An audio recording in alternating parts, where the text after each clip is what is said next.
मुझे याद आता है कि या तो हज़रत आलमगीर की जिस वक्त ताजपोशी की गई थी या वो नादर शाह दुर्रानी थे। ताजपोशी के साथ एक जम्मे गफीर था, मखलूक खुदा थी।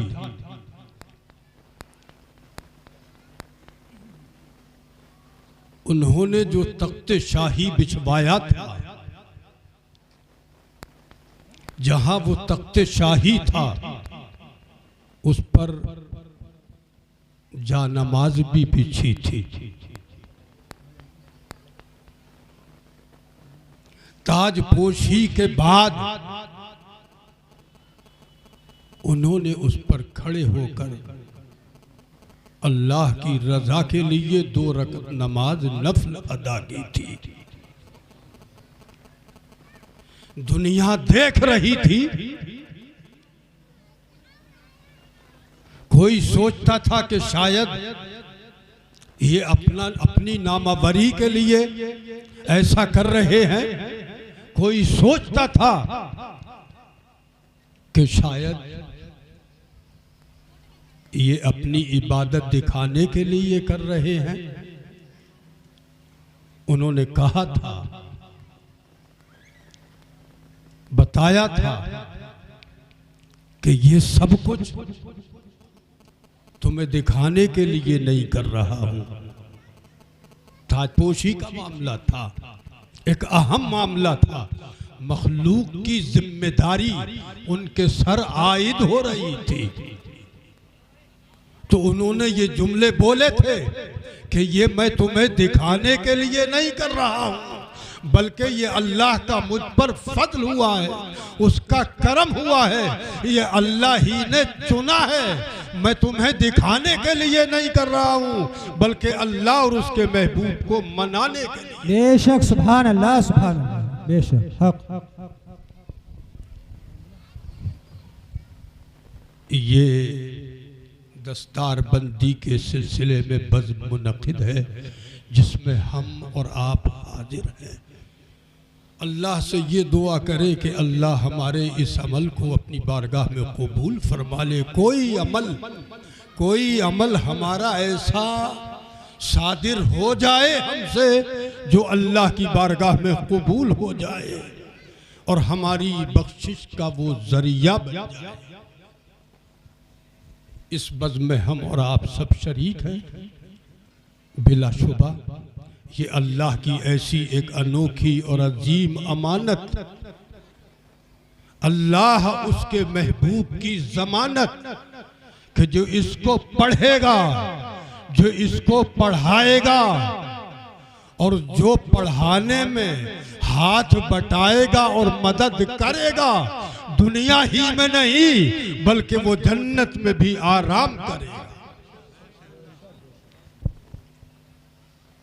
और दोस्तों, वो माँ बाप बड़े खुश नसीब हैं जो माँ बाप अपने बच्चों को कुरान पढ़ाते हैं, कुरान करीम की तालीम दिलाते हैं, और फिर उन माँ बाप के साथ वो दूसरे लोग भी जो मिलकर इन बच्चों की खिदमत अंजाम देते हैं, पढ़ाने वालों की खिदमत करते हैं, वो लोग भी बड़े खुश नसीब हैं। मैं कहता हूँ इसलिए खुश नसीब हैं वो माँ जो अपने बच्चे का सुबह को मुंह धुलाकर, बच्चे को सुबह उठाकर, बच्चे का मुंह धुलाकर मकतब की तरफ उसके हाथ में सिपारा और कायदा देकर उसको रवाना करती है। आप यकीन माने, जब वो दम तोड़ जाती है तो वो शहीदों में अपना नाम लिखती है। वो माएँ बड़ी खुश नसीब हैं, वो बाप बड़े खुश नसीब हैं। ये हाफिज कुरान है, ये सिर्फ अपने आप का नहीं होता, अपने माँ बाप का नहीं होता, बल्कि जब ये नमाज के मुसल्ले पे जाता है, इमामत के मुसल्ले पे जाता है, तो इस पर सबका हक होता है।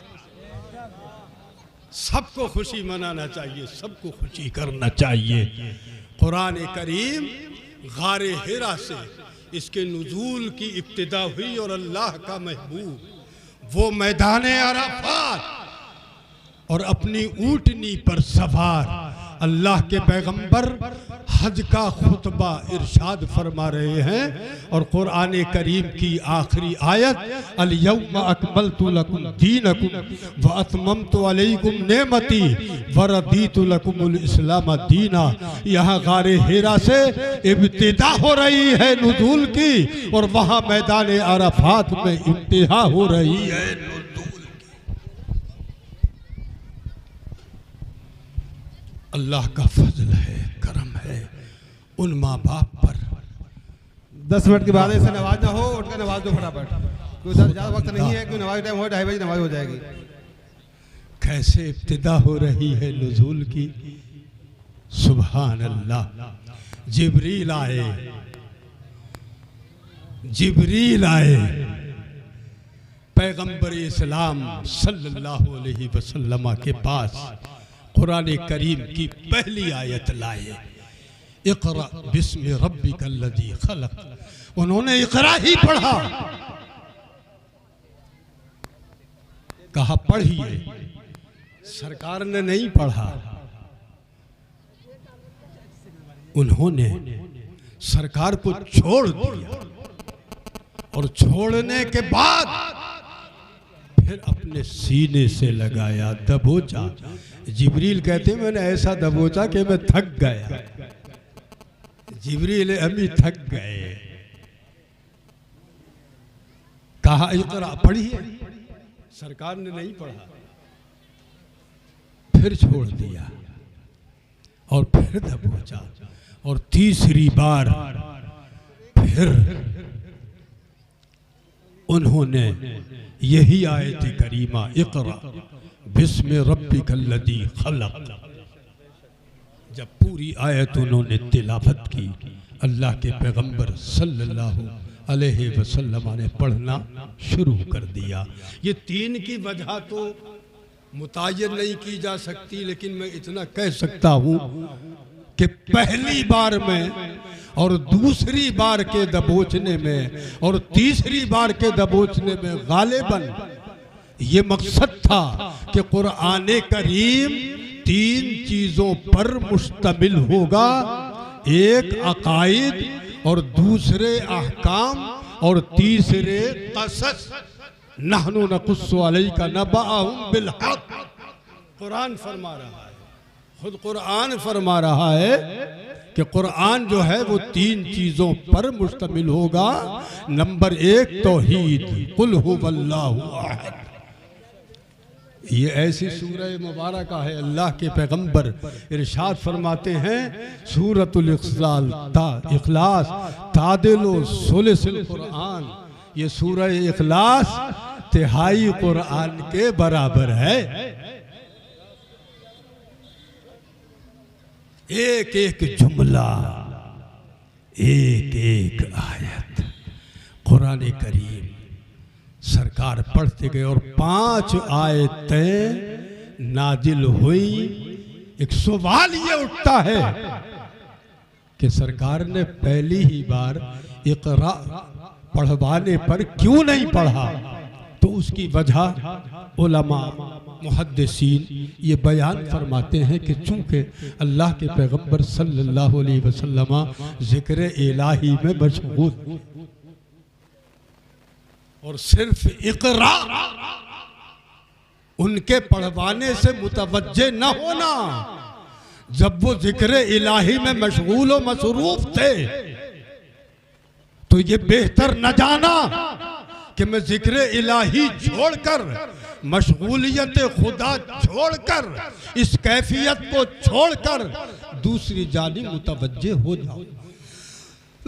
लेकिन जब उन्हें यह मालूम हो गया कि जो जिब्रील कह रहे हैं वो भी खुदा ही का जिक्र है, इसलिए तीसरी मर्तबा में इक़रा बिस्मि रब्बिकल्लज़ी खलक़ पढ़वाने पर अल्लाह के पैगंबर सल्लल्लाहु अलैहि वसल्लम ने उसकी तिलावत शुरू कर दी।